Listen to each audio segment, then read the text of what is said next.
السلام عليكم ورحمة الله وبركاته. نحمده ونصلي على رسوله الكريم أما بعد فأعوذ بالله من الشيطان الرجيم بسم الله الرحمن الرحيم. يا أيها الذين آمنوا ادخلوا في السلم كافة. صدق الله العظيم. প্রিয় শ্রোতাবৃন্দ, এখন আমরা জানব যে আমরা মুসলমান,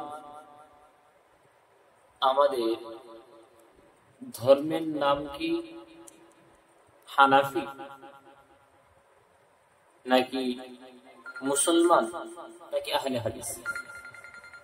সেজন্য বলবো, আমরা অনেক মুসলমান আছি, কেউ ধর্মের নাম আজান গাছি বলি, কেউ আহলে হাদিস, কেউ হানাফি, কেউ বলি আমরা ধর্মের নাম মুসলমান।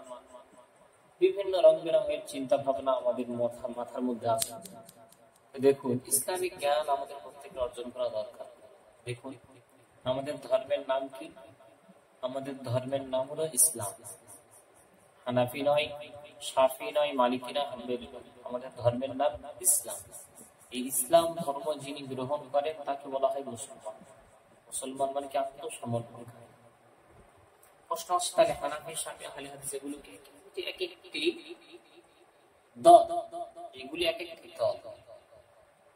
নু'মান বিন সাবিত, যিনি একজন ইমাম ছিলেন, তাঁর মত পথকে যারা মানে হানাফি বলা হয়, শাফির মতকে যারা মানে শাফি বলা হয়। এমনই ভাবে প্রশ্ন আসে যে আমরা শাফির মানবো না হানাফির মানবো? আমরা আপনার রসুলকে রায় দেব। দেখুন, এই বিষয়ে জ্ঞান অর্জন করতে হবে আপনাদের। এই বিষয় নিয়ে আমি আরেকটি ভিডিও করব যে আমরা মাযহাব কেন মানব, মাযহাবের প্রয়োজনীয়তা কত। আমাদের মাযহাব প্রশ্ন আসে, মাযহাব মানে তো ধর্ম, তখন মাযহাব কি? আমরা বলি আমাদের মাযহাব হানাফি, কিন্তু আমাদের মাযহাব আসলে হানাফি নয়। আমাদের মাযহাব ধর্মের নাম, আমাদের ধর্মের নাম হলো ইসলাম। ইসলাম ধর্ম আমরা গ্রহণ করি, তাই আমাদের মুসলমান বলা হয়। সে দৃষ্টিকোণ থেকে বলা যেতে পারে আমরা প্রত্যেকে মুসলমান। সে আহলে হাদিস বলি, হানাফি বলি, সবাই।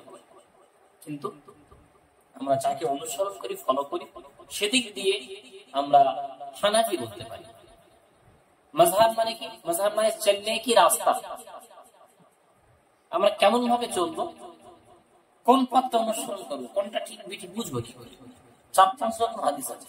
একটা হাদিস বলছে না, একটা হাদিস বলছে কোনটা করে। একটা হাদিস বলছে নারী গায়ে স্পর্শ করলে উযু ভাঙবে, একজন বলছে উযু ভাঙবে না। কোনটা মানবেন আপনি? বিভ্রান্তর মধ্যে পড়বেন। একটা হাদিস বলছে জোরে আমিন, একটা হাদিস বলছে আস্তে আমিন। বিভিন্ন সমস্যায় আপনি পড়ে যাবেন। অতএব এই সমস্যাগুলো সমাধান করেছেন আমার ইমামগণ। যে ইমাম যে হাদিসটি নিয়েছেন তিনি সঠিক নিয়েছেন, যে ইমাম যে হাদিসটি ছেড়েছেন তিনিও সঠিক করেছেন। অতএব সে দৃষ্টিকোণ থেকে আমরা হানাফি হতে পারি, শাফি হতে পারি। আল্লাহ বাংলাদেশ সবাইকে বোঝার তৌফিক দান করুন। আমিন। আসসালামু আলাইকুম।